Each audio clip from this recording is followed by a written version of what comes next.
Such a good question. Who is Charlie Mitchell? Charlie Mitchell is still, you know, a kid from Detroit.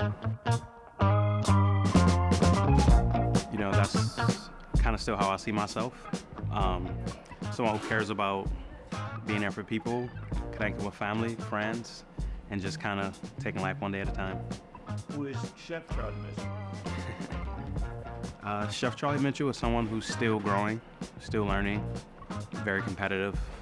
Someone who thinks that, they have a purpose behind the food that they're cooking. I grew up with a single mother. 8, 9 years old, start being helpful with my mom, my grandmother in the kitchen. But, as a kid, I was just very curious. I would say how this ought to be described. What impressed me about cooking at the earliest stages was just like how much work my grandmother's put into it. And that's what I found the most impressive, just seeing, I had a large family on both sides, my mother's side, my father's side, like they both each has 6, 7 brothers and sisters. So just seeing like what it took to always have meals for family and friends and birthdays and holidays and things like that, to always make sure that like none of us would ever go hungry if we showed up at grandmother's house. I think that was the first thing that kind of clicked, like, oh wow, like this is like a very special relationship to be able to have this like home that can feed the block, the family, the friends. And like that was the first thing that really like sparked my interest in like cooking for people. Right out of high school, I went to a university, did a year, and was like, this sucks. So I came back home. I'm like, I'm gonna go to culinary school. Like, Mom, I know you want me to go to college, but listen, I'm gonna do this. And then at that time, you start working a job, right? Because move back home, you can't just not work. So I was working and going to school, and the kitchen just pulled me in. When you're learning at that speed and like touching and feel, and then the other side is go sit in this classroom, it's easy to be like, nah, plus like loans and things like that. So I started culinary school, but I was already in deep at that time. So it was easy for me to just learn on the job, The point where I knew I wanted to do was when I really got my first job, and I remember it was my first day. It was my first time doing a stage, and I had no idea what a stage was, and my friend at the time, I think at this time we're 21 and 20, and he was like, what are your goals? Like, what do you want? And I was kind of like, I'm just here to learn how to cook. And I was like, what do you want? And he was like, I want 3 Michelin stars. And I was like, what is a Michelin star? And then in that kitchen is where I started to learn about great chefs and cookbooks and the world that was out there. And then I realized that this was a craft that people really put a lot of time into. There's this world of like very elite chefs. Like, how can I like train to kind of like be a part of that club? You know what I mean? And then from there, I figured the rest would kind of come behind it. I think for me, what I consider my biggest setback was just not knowing. Like, no one was telling me that being a chef was a viable career path. Not anyone knew. Like, my mother didn't know, my guidance counselors didn't know. Like, they didn't know CIA existed. They didn't know what to do with a kid who was like, I want to go cook in France. Like, they were like, listen, like, I don't even know what that means. But, I didn't get to New York City until I was almost 25 years old. When you get here at 25, like, these kids are coming out of culinary school at 18, 19. They're coming out hot. Kids are in Europe, they're cooking at 16, 15, and for me, I was just so behind, like based on the food I ate growing up and things like that. Like, I didn't know anything about fine dining and things like that until very late. So I would say that was a big setback. And then not going to culinary school, kids ask me all the time, like, is it worth it to go or not go? And I'm like, well, to me, I never really got a job in Europe, I felt, because I didn't go to culinary school. So I don't know if it was necessarily a setback, but I did feel those two things like very aggressively. Okay, how are you gonna catch up? How are you gonna like be able to keep up, Probably my biggest inspiration is probably Daniel Hume. 11 Master Park was literally the first restaurant cookbook I ever saw in my life. And that was, like, in that moment, that's what fine dining was, and that's what it meant. Then I had the opportunity to kind of work there. So I would say that's probably my biggest inspiration, just because he constantly shows the highest level, but also committed to reinventing himself and like changing with the times and changing with the world, and even just changing the menu. It takes a lot of courage as a chef to be at the highest level, 3 Michelin stars, 4 stars, New York Times, #1 restaurant in the world, and still be committed to changing dishes and changing the concept and rebuilding things like that. So I would say that's probably someone I look at like, okay, like he has gotten there and is still willing to change. I want to be remembered for the craft itself, right? Like that's what's the most important to me, right? Like whether I'm known as a black chef or a chef, I want to make sure that when you choose to come and experience it, that it's the real deal and it stands up to whatever you've heard at that moment, hopefully good things, right? But that's the most important thing to me. I think that the work and the food, I always want it to speak for itself.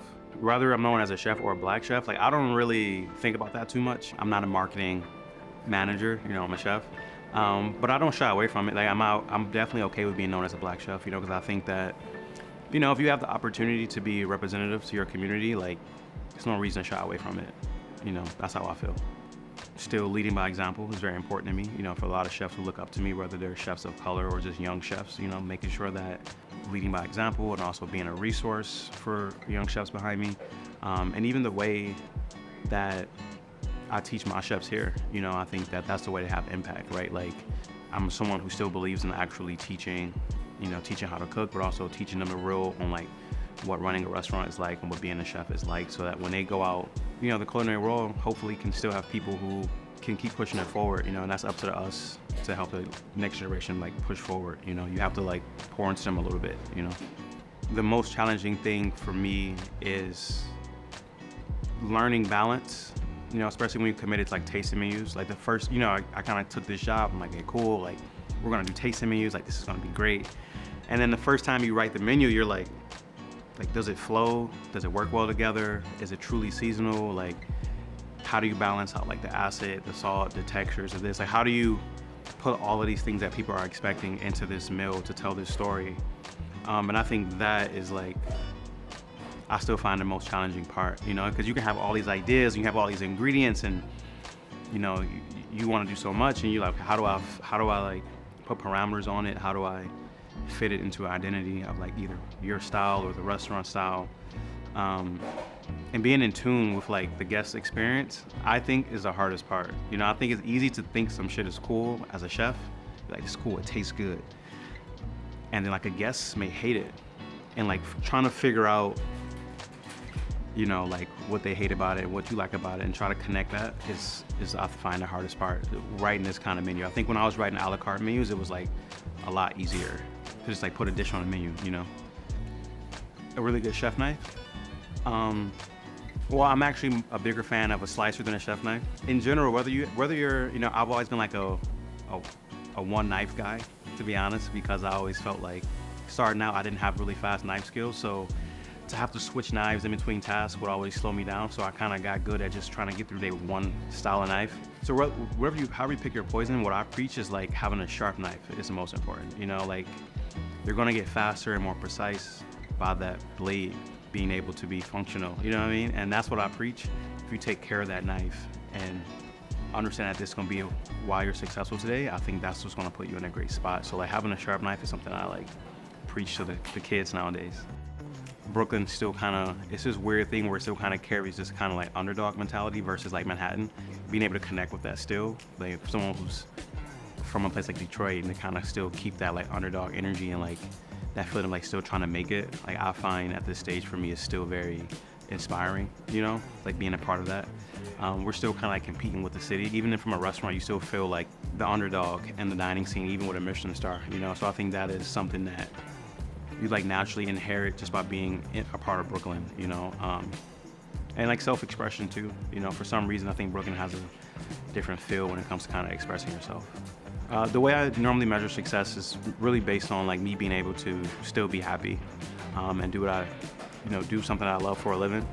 That's kind of how I always went about this cooking career, and I still do at the end of the day. Like I think the cooking journey is very particular, and it doesn't make sense to a lot of people on the outside. You know, like when you're like grinding in these kitchens and not making a lot of money, and you're missing birthday parties, and like you can't take time off. They don't really understand what you're trying to do. So I think having that validation of a Michelin star definitely, for the people who care about me, they were like, okay, cool, like, so this career path does actually make sense. You know what I mean? You know, it's just like a testament of all the work you put in along the way. It kind of stamps like, okay, you have a career at this for a long time. Like you're not gonna be here today and gone tomorrow. Like you're someone that's here to stay. For restaurants, I think it's a great win for the team. The philosophy has to be based in like good, honest cooking with great ingredients, and that is what's gonna set it apart. The big flavors that's what people will remember the most. And they may take a picture of a dish, and that is great, but I think when they can actually talk about the flavors they had, I think that's what they're gonna remember a year, 2 years, 5 years from now. When I was brought into this project at Clover Hill, it really, we told the story a lot, but it really started with me and Clay basically sitting down having coffee, and we kind of just had a conversation about where we were in life and what we wanted and what we wanted to do. It really wasn't, it sounds crazy, but it really wasn't about like what kind of style of food is it gonna be, what's the style of service, or it's gonna be seafood or vegetables or whatever. We didn't even have those conversations at all, but it was really about, were we willing to be a little bit crazy and pretty much like bet on ourselves, see if we could turn this space that we feel very connected to into one of the best restaurants in New York City. And that's still the goal. Not a lot of restaurants here last 20 years, and the ones that do are special for whatever reason. So that's just what it was about, trying to make this place as special as it can possibly be for now. I'm a very goal-oriented person, so it gives us a goal to kind of like keep this thing going for. So yeah, I think the top of the mountain is 3.